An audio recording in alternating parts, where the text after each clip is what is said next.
पाठ 14 आशावान रहो। पाठ प्रवेश। कभी कभी लोग विषम परिस्थितियों में घिरकर निराश हो जाते हैं, लेकिन कई बार वे विषम परिस्थितियां सुंदर अवसरों में बदल जाती हैं। यह कहानी एक ऐसी ही घटना को चित्रित करती है। किसी जंगल में एक हिरनी रहती थी। वह बच्चे को जन्म देने वाली थी। वह किसी सुरक्षित स्थान को खोज रही थी जहां वह बच्चे को जन्म दे सके।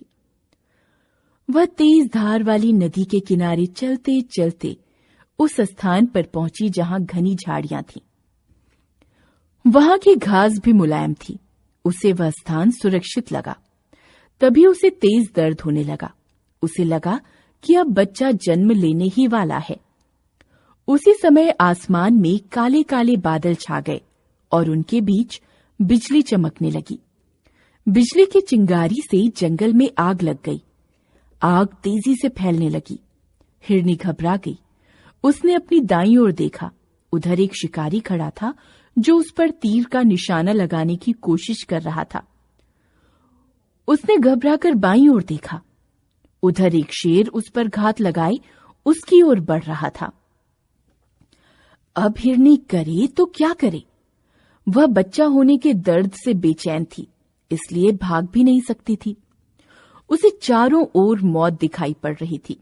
सामने जंगल की आग, पीछे तेज धार वाली नदी, एक ओर शिकारी, दूसरी ओर पल पल निकट आता शेर। तब हिरनी ने सबकी चिंता छोड़ अपना ध्यान अपने पैदा होने वाले बच्चे की ओर केंद्रित कर लिया, जो उसकी पहली प्राथमिकता थी। तभी एक चमत्कार हुआ। कड़कड़ाती बिजली की चमक से शिकारी की आंखों के सामने अंधेरा छा गया। अचानक हड़बड़ाहट में उसके हाथ से तीर चल गया, जो सीधा जाकर भूखे शेर को लगा। तीर लगते ही शेर वहीं ढेर हो गया। बादलों से तेज वर्षा होने लगी, जिससे जंगल की आग बुझ गई। इसी बीच उस हिरनी ने एक स्वस्थ शावक को जन्म दिया। हमारे जीवन में भी ऐसा होता है। जब हम चारों ओर से समस्याओं से घिर जाते हैं तो हम घबरा जाते हैं। तब हमें कोई रास्ता नहीं सूझता। उस समय हमारे अंदर नकारात्मक विचार पैदा होने लगते हैं। तब हमें घबराना नहीं चाहिए और आशावान रहकर अपनी प्राथमिकता की ओर देखना चाहिए।